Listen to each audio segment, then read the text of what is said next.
जय Bhim sir. जय भीम. जय जय भीम. आज आपण विशेष करून वर्षावास, उपोषक आणि आपण जे शहापूर तालुक्यामध्ये वर्षावासाची पूर्वतयारी हा जो उपक्रम चालू केलेला आहे त्याच्याबद्दल चर्चा करणार आहोत. येस. तर मागील व्हिडिओमध्ये आपण जे आवाहन केलेलं वर्षावासाची पूर्वतयारी म्हणून ग्रंथ पठण, ग्रंथ वाचन आणि भगवान बुद्धांच्या उपदेशांचा जो अभ्यास, धर्मचर्चा याविषयी आपण शहापूर तालुक्यामध्ये प्रत्येक रविवारी संध्याकाळी 4 ते 6 या दरम्यान ग्रंथ वाचन करत आहात. तर कसा प्रतिसाद आला आज, म्हणजे गेल्या 2 संडेपासून, रविवारापासून कसा प्रतिसाद आला आपल्या लोकांचा, आपल्या समाजातील लोकांचा? काय करावं असं वाटतंय तुम्हाला? शेटे सर, काय माहिती आहे का की वर्षावासाचा आपल्याला प्रतिसाद मागच्या वेळेलाच मी बोललो वाढता आहे, आणि जसा आपला व्हिडिओ गेला पहिला त्यामुळे आणखी लोक आलेत. बरोबर आहे. वर्षावासाबद्दल काही लोकांनी अपप्रचार केलेला आहे की तो भिक्षूंसाठीच असतो किंवा उपासकांचा काय संबंध आहे त्याच्याशी. तर हा अपप्रचार करण्यात आलेला आहे. भिक्षूंना काय जंगलामध्ये चालताना त्रास व्हायचा किंवा ते शेतातून जायचे असा काहीतरी अपप्रचार करून वर्षावासाबद्दल असं सांगितलं की तो वर्षावास फक्त भिक्षूंना त्रास होऊ नये म्हणून एका ठिकाणी बसायचा असा कालखंड आहे. पण ते तसं नाही. वर्षावास हा ज्ञान देण्याचा काळ आहे. हे लोकांपर्यंत चांगलं पोचलेलं नाही. नवीन ज्ञान घेण्याचा काळ आहे. हे लोकांपर्यंत चांगल्या पद्धतीने पोचलं नाही. मैत्री संघाच्या माध्यमातून आम्ही जवळजवळ 92 पासून या विषयावर प्रचार केला आहे की वर्षावास हा उपासकांसाठी आहे, उपासकांना ज्ञान देण्यासाठी आहे. भिक्षूंनी निवासस्थानामध्ये प्रत्यक्ष राहून उपासकांच्या संपर्कात राहून उपासकांना सातत्याने ज्ञान द्यावे असा त्याच्यामध्ये मुख्य उद्देश आहे. पावसाळ्यातला राहणं, निवास हा अर्थ आहेच, पण त्यातला मुख्य उद्देश हा आहे की नुसतं पावसाळ्यात म्हणजे आपण म्हणतो कातडी बचावण्यासाठी राहणं, निवाऱ्यासाठी कुठेतरी लपणं अशातला भाग नाही. नाही तर आपण आज बाहेरच्या देशाचे काही व्हिडिओ बघतो, पावसात पण बंदे साधण्यासाठी बसलेले आहे, व्हिडिओ आलेले आहे. तर तसा काही प्रकार नाही. भिक्षू लोकांना जवळ बसून एकेका विषयाचं, कारण धम्माचं ज्ञान प्रचंड आहे. बघितलं आपण ते पेटकात किती ग्रंथ आहेत. तर ह्या ग्रंथांमधलं एक एक ग्रंथ जरी एकेका 4 महिन्याच्या काळामध्ये पूर्ण केला तर ते लोकांना त्या विषयाचं समग्र ज्ञान मिळेल असा त्याच्यामध्ये उद्देश आहे. आणि आपण त्याच्यामध्ये यशस्वी झालेलो आहोत. वेगवेगळ्या वर्षी आपण वेगवेगळे ग्रंथ घेऊन लोक येत आहेत आणि आणखीही येतील. न येणारे लोक आळशी असतात, हे स्पष्टच आहे. एकमेकाला सांगणार काय जगायला जावं वगैरे वगैरे, तर ते आळशी लोक असतात आणि त्यांच्यामुळे ती धम्म चळवळ थांबते. म्हणजे निगेटिव्ह बोलणारे. पण प्रत्यक्ष जाणं, कष्ट घेणं चळवळीसाठी हा वेगळा भाग आहे. आणि प्रामाणिक माणसं खऱ्या अर्थाने धार्मिक ती येणारच. अच्छा, या भगवान बुद्धांच्या ज्ञानाच्या क्षेत्रामध्ये म्हणजे आपण जे काय पालीचं वगैरे केलेलं आहे, तर आपण कोणती डिग्री घेतलेली आहे आणि कुठल्या युनिव्हर्सिटीकडनं घेतलेली आहे, त्याच्याविषयी जरा थोडक्यात आम्हाला माहिती द्या. हा, मी मुंबई युनिव्हर्सिटी आणि औरंगाबाद युनिव्हर्सिटीमध्ये MA केलं आहे. MA 2दा केलं मी. अच्छा. आणि खास पाली या विषयावर मध्येच केलेलं आहे. त्यामुळे जे काही पाली संबंधीचं ज्ञान आहे ते आहे. तसं त्याच्या आधीपासूनच मी बरेचसे काही ग्रंथ अभ्यासले होते पालीतले. त्यामुळे म्हणजे जसं महावंश असेल किंवा असे काही ग्रंथ मी त्याच्या आधीच अभ्यासले होते आणि त्यामुळे मला ओढ होते. आणि योगाने एका व्यक्तीने पुश केलं आणि मग मी MAला ॲडमिशन घेतलं. मला रिसर्च डिग्री असलेली बरी काही बाबतीत, म्हणून मी मुंबई युनिव्हर्सिटी आणि औरंगाबाद युनिव्हर्सिटीमध्ये असं 2दा MA केलेलं आहे. पालीमध्ये असं म्हटलं जातं की भगवान बुद्धांच्या उपदेशांचा पूर्ण अभ्यास आहे आणि तेच आपण इकडे प्रचलित करत आहात. हा जो वर्षावासाची पूर्वतयारी आहे, म्हणजे सुशीला अपार्टमेंट, फॉरेस्ट अपार्टमेंट, 3रा माळा, फॉरेस्ट क्वार्टर्स, कळंबे ग्रामपंचायत, शहापूर न्यायालयाच्या समोर, काय तालुका शहापूर, जिल्हा ठाणे. असा हा पत्ता आहे. आणि हा दर रविवारी हा उपक्रम प्रत्येक आपला रविवारी दुपारी 4 ते 6. मग त्याच्यामध्ये आपण 20 मिनिटाचा आनापान घेतो सुरुवातीला. त्यानंतर ग्रंथ वाचन होतं, म्हणजे त्रिशण पंचशील, नंतर आनापान 20 मिनिटाचं ग्रंथ वाचन होतं, सोबत निरूपणही होतं. कुणी वाचनाला चांगला असेल तर त्यालाही वाचनाची संधी दिली जाते. हे महत्वाचं आहे. म्हणजे तुम्ही तिथे ध्यानही शिकवता, त्याच्यानुसार जे भगवान बुद्धांचे वचन आहेत त्याचा आपण कसा अभ्यास करावा त्याच्याबद्दल देखील गाईडलाईन्स केली जातात, ते माहिती दिली जाते. आता दीपक भाऊ, जरा तुम्ही आतमध्ये गेल्याशिवाय तथागतांची वचनं तुम्हाला समजणं कठीण आहे. मी नेहमी म्हणतो, तथागतांच्या प्रत्येक वचनाचे एक लोकीय जीवनासाठी फायदेशीर आहे, पारलौकिक जीवनासाठी सुद्धा आवश्यक आहे, अशी त्या वचनांचा दोन्ही अर्थाने उपयोग होतो. आता इथे पारलौकिक जो शब्द तुम्ही बऱ्याचदा वापरता, लोकांचं त्याच्याबद्दल, म्हणजे पारलौकिक जनरली हिंदुइझम मध्ये असतं किंवा मुस्लिमांमध्ये असतं, ख्रिश्चनांमध्ये असतं, हे अध्यात्म वगैरे असं बऱ्याचदा तुम्ही बोलता. हे काय आहे? एक बुद्धिस्ट जनता म्हणून आम्ही काय विचार करायचा या शब्दाचा? कसं होतं की आम्ही धर्म घेतला, बाबासाहेबांनी धर्मांतर केलं. धर्मांतराच्या व्याख्या वेगवेगळ्या लोकांनी केल्या, काय हिंदू धर्मातून बौद्ध धर्मात, तर मी ती व्याख्या मला मान्य नाही. मी सांगतो की अधर्मातून धर्मात येणं, धर्म आणि अधर्म याच्यामध्ये फरक आहे. तर तुम्ही धर्मामध्ये आला तर सायंटिफिक तुमचं जगणं होतं, म्हणजे सायन्स कशामध्ये आहे, धम्म या शब्दाचा अर्थच मुळात सायन्स आहे, शास्त्र आहे. आणि अधर्म आहे, त्याच्यामध्ये कचरा टाकला की मग अधर्म होतो.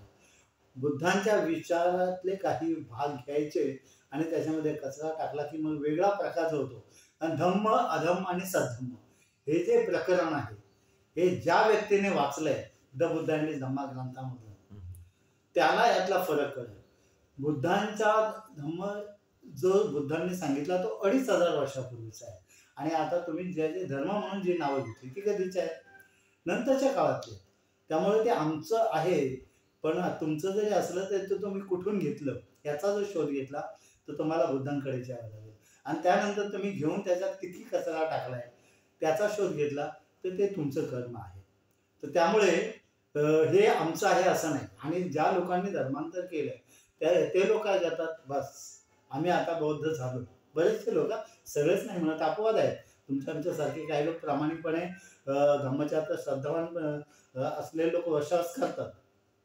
पण बाकीच्या लोकांचा प्रॉब्लेम काय आहे की आम्ही बौद्ध झालो म्हणजे काय, की फक्त खाणे, पैसा कमावणे आणि बस ऐश करणे. त्याला साध्या भाषेत काय म्हणतात, खाव खुजाव बत्ती बुजाव. त्यांना पारलौकिक बद्दलचं काय माहिती नाही, पारलौकिकचं काय माहिती नाही. हे तथागतांनी ऑलरेडी सांगितलेलं आहे. अध्यात्म म्हणजे काय, तुमचा शरीराचा आतला भाग तो ऍक्टिव्हेट का आहे, तो मरतो का, तो हे प्रश्न बुद्धांना पडले होते, ते तुम्हाला कसे पडत नाहीत बौद्ध होऊन. तुम्ही माणूस म्हणूनच का जन्माला आलात हे तुम्हाला कळायला पाहिजे ना. तर हे जे छोट्या मोठ्या गोष्टी आहेत पारलौकिकच्या, त्या सुद्धा ह्या बुद्धांच्या प्रत्येक वचनामध्ये आहेत. प्रत्येक वचनामध्ये आहेत. म्हणून त्याचं विश्लेषण नाही करता येत, त्याला एक वेगळी दृष्टी लागते, ती तुम्ही आतमध्ये गेल्याशिवाय तुम्हाला ती समजणार पण नाही. बरोबर. म्हणून आत जाणं आवश्यक आहे पारलौकिकचं समजण्यासाठी, बाहेरचं जीवन समजण्यासाठी. तर त्या आतमध्ये थोडं तरी गेलं पाहिजे. तुमच्यातले दोष तुम्ही खराब करू शकता, नाहीतर तसे कायदा कानून बाहेर आहेतच की, दारू पिऊ नका, हे पिऊ नका, मग ते कसं होत आहे, हिंसा करायची नाही तरी पण होत आहेत. म्हणजे एकंदरीत चित्तशुद्धी म्हणजे धर्म. तुम्ही कुठल्याही धर्माचे असा, मग तुम्ही हिंदू असा, मुस्लिम असा, ख्रिश्चन असा, बौद्ध असा, इव्हन इफ, किंवा शीख असा, जर तुम्ही तुमच्या चित्ताची शुद्धी करत आहात तर तुम्ही तुमच्याच धर्माचं एकंदरीत पालन करत आहात खऱ्या अर्थाने, आणि तोच खरा धर्म आहे जो चित्तशुद्धीची आहे. चित्तशुद्धीशी धम्माचा मुख्य संबंध आहे. कारण शरीर तुमचं कसंही असू शकतं, काळा असू शकतं, गोरा असू शकतं, उंच असू शकतं, बुटका असू शकतं, पण मन कसं आहे याच्यावर धम्म आधारित आहे. काय मनोपुब्बंगमा मनोसेठा मनोमया मनसाचे पदुठ्ठेन भासती वा करोती वा ततो न दुःख मनवेती चक्कन वा वाहतो परम, असं तथागतांनी स्पष्ट सांगितलंय. त्यामुळे तुम्ही महत्वाचे नाही, तुमचं मन महत्वाचं आहे. व्यक्ती मात्र महत्वाचा नाहीये, त्याचं मन महत्वाचं आहे. ते लोकांच्या कल्याणासाठी करत आहे, स्वतःचं कशा पद्धतीने कल्याण करत आहे याच्यावर सगळं अध्यात्म अवलंबून बरं. काय. आणि त्याला वळण लावायचं असेल तर तुम्हाला बाह्य उपचाराने काहीही होत नाही. ते म्हणतात ना, जखम डोक्याला आणि मलम भलतीकडे, तर असं होता कामा नये. मनाचा रोग आहे तर ते मनाच्या लेवलवरती उतरूनच हे त्याला मानसिक रोग आहे. दुसऱ्याचं वाटोळं होऊ दे वगैरे वगैरे, बऱ्याचशा ग्रंथांमधून लिहिलेलं आहे ना, याचं वाटोळं होऊ दे, त्याचं वाटोळं होऊ दे आणि माझंच भलं होऊ दे. असं काही तुम्ही काही किती केलं तर काही होत नाही. फक्त तुमचं स्वतःचं शुद्धीकरण करा, हे तथागतांनी सांगितले. आणि म्हणून आपण वेगवेगळे ग्रंथ त्यांचे अभ्यासासाठी घेत आहोत.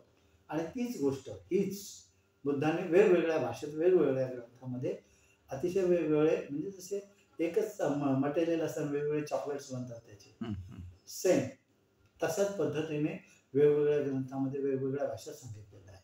आता आपण जे गेले शहापूर तालुक्यामध्ये जवळजवळ 3 वर्ष झाले उपोषकाचा कार्यक्रम आपण स्टार्ट केलेला आहे. तर हे उपोषक जे आहे ते पूर्वी तुम्ही दर अमावस्या आणि पौर्णिमेला करत होते. म्हणजे सकाळी 7:45ला आता जे तुम्ही म्हणाले सुशीला अपार्टमेंट शहापूर तालुक्यामध्ये कोर्टाच्या समोर, तिथे येऊन तुम्ही अष्टशिलाची भंतेजींकडे याचना करून आणि मग ते धारण करून त्याचा दिवसभर अभ्यास करून पालन करून दुसऱ्या दिवशी पंचशील घेऊन वगैरे तुम्ही उपोषक हे करायचं, त्याला समाप्त करायचं. आता असं तुम्ही अमावस्या पौर्णिमा आणि आता ह्या वर्षीपासून अष्टमी तुम्ही स्टार्ट केलेली आहे. अच्छा अच्छा. तर ते उपोषक हे जे महत्वाचं आहे आपल्या बौद्ध धर्मामध्ये, तर त्याबद्दल थोडंसं पब्लिक पर्यंत जरा मेसेज जाणं आवश्यक आहे. उपोषक सुद्धा महत्वाचं काम एक करतं, चित्तशुद्धीचं काम करतं. जसं आता तुम्ही म्हणालात आपण भंतेकडून याचना करतो, बरोबर. तुम्ही पण असता भंतेकडून याचना करतो. काय करतो याचना, की आम्हाला अष्टशील द्या. भंतेकडून अष्टशील घेतलं जातं. अष्टशिलामध्ये काय, चित्तशुद्धीच आहे. एरवी आपण बरेचसे लोक आहेत, चार्वाकांनी सांगितलं ना की ऋणं कृता घृतं पिबेत, त्याप्रमाणे फक्त लोक आपले रविवारी म्हणजे फक्त आपलं हे आणायचं, आपलं खायचं प्यायचं आणि लोळायचं एवढंच करतात. म्हणजे जॉब करतात म्हणजे कमवण्यासाठी आणि खाण्यासाठी फक्त आणि दाखवण्यासाठी. त्याच्या पलीकडचं विश्व आहे की यू कमांड युअर सेल्फ. तुमच्या माइंडला सांगा की आज काही खायचंच नाही आहे. डेअर की तुम्ही सकाळी अष्टशील घेतलेलं आहे की मी विकाल भोजना वेरामणी सिक्खापदं समज. विकाल भोजन कधी आहे, दुपारी 12 नंतर विकाल भोजन आहे, दुसऱ्या दिवसाच्या सूर्योदयापर्यंत. या काळात काही खायचंच नाही अशी मनाला ऑर्डर देऊन बघा काय होतं. ते कितीतरी फायदे होते. तुम्ही उठसूट कधी उठणार, काही पण तोंडात घालणार, मग तुम्हाला डायबिटीस आहे, बीपी आहे, हे आहे ते आहे. हे कशामुळे होतं, निसर्गाने तुम्हाला सांगितलंय का असं चढत रस सारखे म्हणून नाही. तो कमांड युअर माइंड. तुमच्या मनाला कमांड द्या तुम्ही सकाळी की विकाल भोजना वेरमणी सिक्खापदं समादयामि, की मी आता दुपारनंतर दुसऱ्या दिवसाच्या सूर्योदयापर्यंत जेवणारच नाही, काही खाणार नाही. बाकीचे पण शील आहेत. अब्रह्मचर्य आहे, परत उच्चसैना महासैना, आयुष्य आरामात झोपणं जे आहे ते पण मी टाळणार आहे. अब्रह्मचर्य वेरमणी. अब्रह्मचर्य वेरमणीचा अर्थ सांगायचा तसा खूप डीप आहे. सांगा ना थोडंसं. तो सुद्धा अध्यात्माशी संबंधित आहे, चित्तशुद्धीशी संबंधित आहे. कारण तुमच्या चित्तामधले जे काय वासना विकार असतात ते पूर्णपणे कंट्रोल करण्याचा दिवस आहे. पूर्णपणे. कारण चित्ताला तुम्ही एक वळण लावताय. लहान मुलाला जसं आपण वळण लावतो की आज काही ते हात तोंडाला करू नको, आज काय उद्या हे करू नको, अशी एक एक सवय लावतो आपण. तशी चित्ताला आपण एक एक सवय लावत असतो की अब्रह्मचर्य वेरमणी. म्हणजे एरवी कसं आपण कामे सुमिच्छाचार, म्हणजे आपल्या पत्नीशी देखील आपण त्यावेळेस संबंध ठेवत असतो. संबंध करू शकतो, बरोबर. म्हणजे चित्तामध्ये तुमच्या तो विकास सुद्धा येतात कामा नये त्या दिवसासाठी. म्हणजे ते जर कंट्रोल राहील तर त्याच्यामुळे अनेक फायदे आहेत, अनेक फायदे आहेत. तर ते फायदे तुम्ही अनुभवायचे, स्वतः अनुभवायचे. कारण ते दुसऱ्याने सांगितलं, मी सांगितले किंवा कोणी सांगितले. एकंदरीत आपण बघितलं तर वाघ, सिंह आदी हिंस्र प्राणी देखील या गोष्टीचं पालन करतात. वर्षभरातून एकदाच ते शरीर संबंध ठेवतात आणि त्यावेळेस खऱ्या अर्थाने त्यांच्या ज्या मनगटामध्ये, त्यांच्या शरीरामध्ये तेवढी ऊर्जा निर्माण होते आणि ते पराजित कधीच होत नाही. सर्वांना पराजित करूनच संपूर्ण जंगलावरती राज्य करतात. म्हणून त्यांना जंगलाचा राजा देखील म्हटलं जातं. आणि त्या विषयापुढे माणूस वागतो. तो विषयच असा आहे ना, त्याच्यापुढे मनुष्य प्राणी वागतो, नरम होतो. तर त्याच्यामध्ये वीर्य राहत नाही. वीर्य म्हणजे काय, सामर्थ्य मी लढेल म्हणून बरोबर. हे राहत नाही, तो तिथे नरम होतो. तर त्या दिवशी त्याने तो निर्धार केला पाहिजे एका दिवसाचा, की मी अशा अशा पद्धतीपासून याच्यापासून वेगळा राहील, किंवा काम वासनेपासून पूर्णपणे अलिप्त राहील, म्हणजे पत्नीशी सुद्धा नाही आणि नाहीच. मग अशी तुम्ही म्हणाले की विकाल भोजनम, याच्यामध्ये आता बराच रिसर्च झालेला आहे की बॉडी जर 18 तास तुम्ही खाल्लं नाही काही तर डिटॉक्सिफिकेशन करते. हा जे एक्सेसिव्ह सेल्स असतात ते बरोबर. खायला सुरुवात करते, म्हणजे जे कॅन्सर निर्माण करणाऱ्या ज्या बरोबर, पेशी आहेत बरोबर. ते Yes. देखील त्याच्यानी खाल्ल्यामुळे होय. आपली बॉडी प्युरिफिकेशन स्टार्ट होते. आणि बरोबर. याच्यावरती डॉक्टर विश्वरूपराय चौधरी फास्टिंग बद्दल आणि डॉक्टर आपले जे सायंटिस्ट होते राजीवजी दीक्षित हा. यांनी देखील फास्टिंग बद्दल त्यांनी सांगितलेलं आहे. हा. खूप मोठा रिसर्च त्यांनी मांडलेला बरोबर. आहे. तर विकाला भोजनम हे देखील खूप म्हणजे महत्वाचा पार्ट दाताने काही चावायचं नाही, जी. किंवा दुधासारखा पदार्थ जो की तुम्हाला पूर्णान्न म्हटलं जातं, तर ते दूध घ्यायचं नाही आतमध्ये. मग बाकी तुम्ही लिंबू सरबत वगैरे असं लिक्विड स्वरूपामध्ये जे काही एखादं सरबत आहे, पाणी आहे, हे तुम्ही घेऊ शकता. ओके. आणि तेवढा काळ त्या दिवसासाठी तुम्ही पूर्ण उपवास करून बघा, तुमची बॉडी फिट अँड फाईन राहील. बरोबर. हा त्याचा महत्वाचा फायदा. तर त्याच्यात पुढचा भाग आहे की नच्च गीत वादित विसुख दसना वेर म्हणे. नृत्य गीत वादित याच्यामध्ये होतं काय, की ते अनेक विकारांना जन्म देतं. म्हणजे आपण तमाशा वगैरे सर्व नाच गाणं हे त्या दिवशी आपण पाहत नाही. पाहत नाही. नृत्य आहे, गायन आहे. आता एखादा फिल्म इंडस्ट्रीतली गाणी बघितली आपण, त्यांच्यामध्ये इकडून तिकडून कुठून तरी विकार असतात काही ना. बरोबर. शृंगार वगैरे बऱ्याचशा गोष्टी असतात. त्यामुळे नच्च मध्ये सुद्धा तुम्हाला विकारांना कॉल येतो. त्याच्यातून काय तुमचे सगळं अध्यात्मच बाहेर पडतं असं नाही. नृत्यातून म्हणजे वादन केल्यावर मनामध्ये वेगवेगळे तरंग होतात. आसक्ती मोह जडते त्याच्या. हा, हे सगळे जे अष्टशील आहे, या अष्टशिलामध्ये तेच आहे का तुमचं चित्त जराही विचलित होणार नाही. त्या दिवशी धम्म प्रवचन तुम्ही एक ऐकणं तासाभराचं हे आवश्यक आहे, कंपल्सरी आहे, म्हणजे अपेक्षित आहे की तुम्ही धम्म प्रवचन ऐकलं तर आणखी कॉन्सन्ट्रेट होता एका विषयावर, की धर्माच्या विषयावर, तुमच्या शीलाच्या विषयावर, नैतिकतेच्या विषयावर तुम्ही कॉन्सन्ट्रेट होता. तर अशा रीतीने ते त्या काळामध्ये त्याचं पालन केलं पाहिजे, हे महत्वाचं आहे. आणि जे विभूषण ठाणा आहे, म्हणजे शृंगार वगैरे किंवा सोन्याच्या मौल्यवान वस्तूंचा दागदागिने घालणे, हे दागदागिने घालणे, केसांचे कोंबडे करणे, हे सगळं आहे कसं एक वासना विकाराला आमंत्रणच आहे, किंवा स्वतःचा अहम मिळवणे. मी बघा कोण आहे, मी काय. तुमच्यासारखे लाखो असतात, करोडो असतात जगामध्ये, नॉट युअर ओनली. तर हे तुम्हाला त्याविषयी पूर्ण मी सामान्य आहे. एकंदरी तसं बघायला गेलं तर पूर्ण विरक्त जीवन त्या दिवशी, जीवन पूर्ण विरक्त, जसे संन्यासी लोक जगतात विरक्त जीवन, पूर्ण विरक्त जीवन. मला कोणत्याही गोष्टीची आस नाही, ओढ नाही. बाकीच्या दिवस तुम्हाला मोकळे आहेत, करा तुम्हाला काय करायचे. पण हा जर तुमचा रेग्युलर सराव असला तर असे दागिने घातले, मेकअप केला तरी तुमचं चित्त शुद्ध राहील. काय चित्त शुद्ध राहील, कारण त्याला सवय झालेली असते त्याची, की दिस इज नथिंग. आपण जे वरून घातलंय ते काय विशेष महत्वाचं नाही, हे त्याला कळलं आतून, किंवा ते घातलं काय नाही घातलं काय फरक नाही पडत, असं आहे. ओके सर, खूप खूप छान माहिती दिली तुम्ही धम्माबद्दल. आपले खूप खूप धन्यवाद.